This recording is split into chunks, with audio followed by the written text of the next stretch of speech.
Welcome to, I was going to say Buddha's in your landfill. Welcome. It's martini time. The happy time of the day, and my throat starts clogging up. Needs a little martini. The title of this talk is Aging as a Spiritual Practice.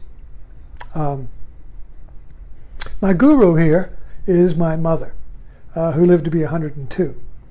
And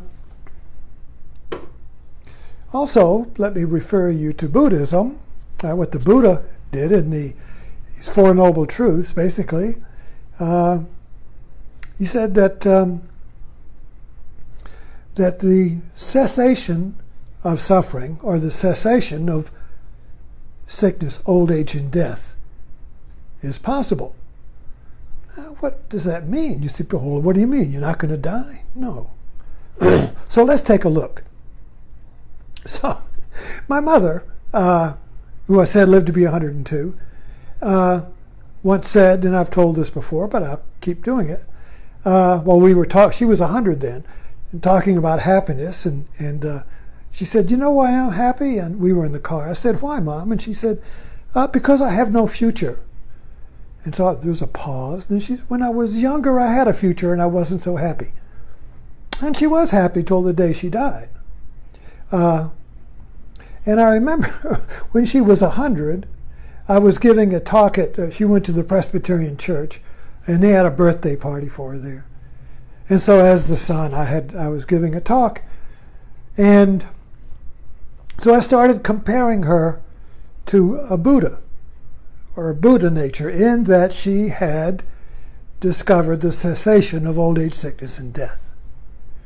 And of course, it was out of context, and my sister got raving mad at me because I didn't talk about her, and I talked about Buddha and all that. But anyway, and it was inappropriate. But the point was that the cessation of suffering is the cessation of old age, sickness, and death.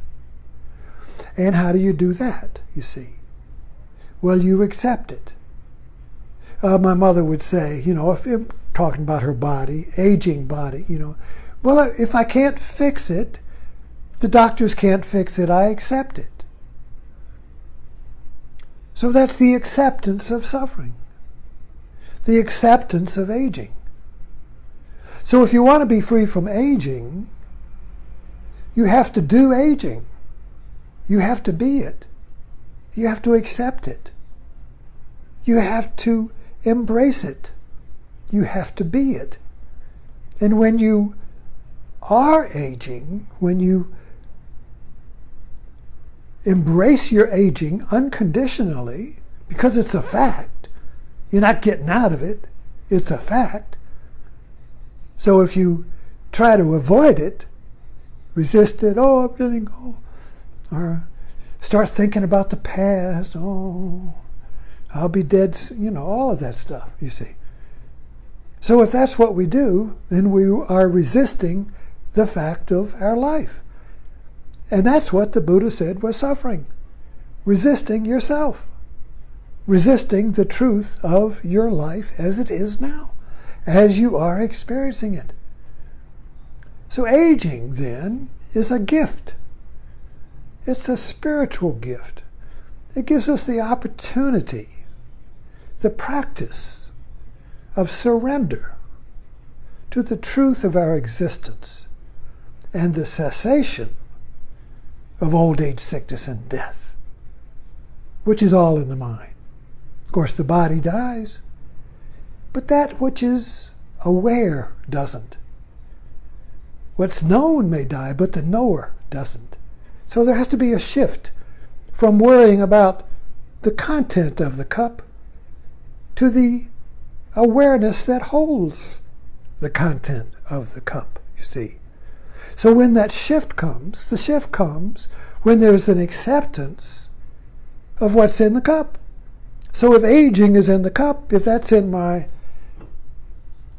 aging is in my bowl, you see, then I accept what's in my bowl. This is also a metaphor. The Buddhist monk is given a bowl, and he says, if you want to eat, Go out and ask for food. If nobody gives you any food, you don't eat. And you eat whatever they give you. If they give you meat, you eat it. You eat what's in the bowl. You see, that's a metaphor.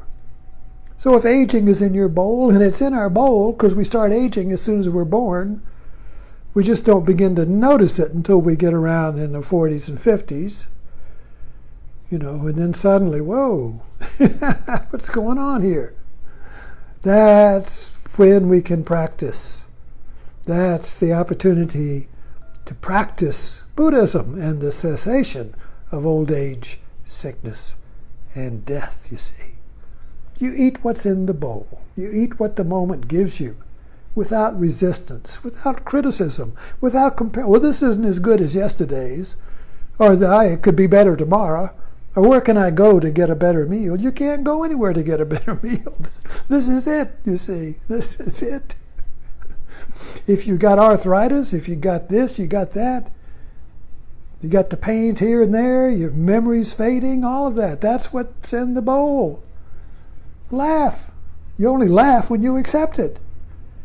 If you can't accept it, you can't laugh because there's something wrong. There's something else. It shouldn't be this way. So laughter is the cessation of old age, sickness, and death, you see. Laughter. And laughter only comes when you accept what's in your bowl. And the laughter, the joy, comes because there's no longer any resistance to what's in your bowl of life. It's the resistance, the avoidance, that creates the suffering. You see. Think about that. Well, don't think about it. Just do it. Thanks for dropping in.